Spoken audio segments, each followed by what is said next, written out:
En plus de la prière et du partage, les chrétiens sont invités à pratiquer durant le temps de carême le jeûne. C'est un exercice qui consiste à se priver des passions du monde.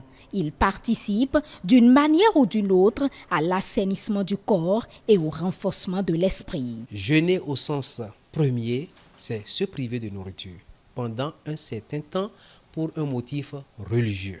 Et ça, c'est le basique. Et puis il y a le sens spirituel du jeûne, à savoir se priver de tout ce qui est mal, tout ce qui est péché. Et c'est dans ce sens-là qu'on peut jeûner du mensonge, jeûner des critiques malveillantes, jeûner des feuilletons, jeûner des réseaux sociaux. Tout le temps que nous prenons, que nous arrachons à ces activités qui font mal ou qui font plaisir, nous les consacrons à Dieu. C'est aussi une forme de jeûne. Et je dirais que le jeûne, au sens premier du terme, eh bien, donne la facilité de faire le jeûne au sens second du terme. Quand vous vous privez de nourriture depuis le matin jusqu'au soir, et pendant ce temps-là, vous avez plus de propension à prier. Vous êtes plus porté à vous abstenir de tout ce qui n'est pas nécessaire. Plutôt que de se priver de nourriture, certains fidèles chrétiens catholiques ou ceux des autres obédiences religieuses se permettent de manger allègrement et de boire à satiété. Le fait que le jeûne, les mercredis de cendre et les vendredis saints soient obligatoires dans l'Église catholique, il est utilisé comme prétexte pour recourir au jeûne du péché au détriment du jeûne de nourriture. Mais qu'est-ce qui se passe habituellement? Les gens sautent le premier sens qui est plus difficile, plus contraignant, pour rapidement monter au second sens en disant oui, l'essentiel c'est de jeûner de la haine, des rancunes. Et donc, non, c'est trop facile. Le Christ lui-même, tout fils de Dieu qu'il était, a jeûné. Au sens premier et naturellement au sens second. Eu égard aux multiples bénéfices spirituels, psychologiques et physiologiques même du jeûne, je crois que tout chrétien doit essayer de jeûner presque tous les 40 jours de carême. Le jeûne peut être total ou bien partiel. Total, c'est-à-dire sur 24 heures. Ou partiel quand l'on saute l'un ou l'autre des repas, chacun selon sa santé.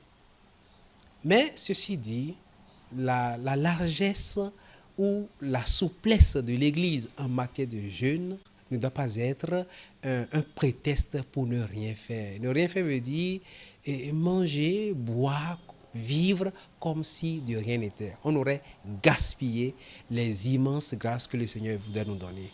Vous voyez, le jeûne, le chrétien a plusieurs motifs pour jeûner. Il y a le jeûne de repentance, pour demander pardon à Dieu pour nos péchés. Qui est saint parmi nous? Nous sommes tous pécheurs.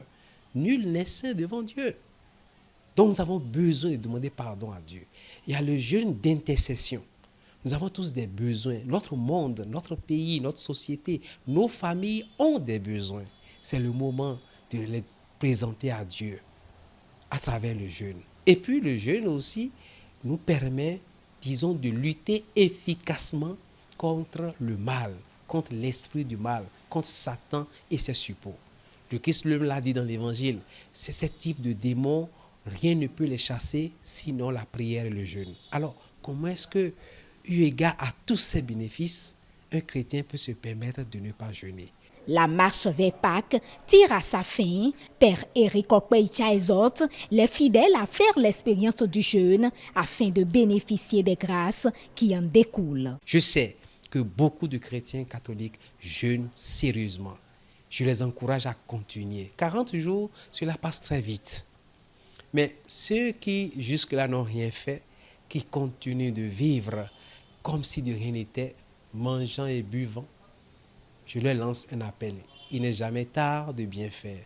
Et Dieu, c'est le Père de l'enfant prodigue qui attend toujours la conversion de son fils. Alors que ces chrétiens qui jusque-là n'ont rien fait, eh bien, profitent des derniers jours pour vraiment vivre ce temps de carême et tirer les nombreuses grâces que le Seigneur veut nous offrir.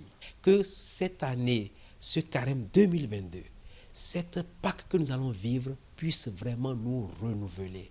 Que nous soyons des chrétiens différents, des chrétiens renaît avec le Christ.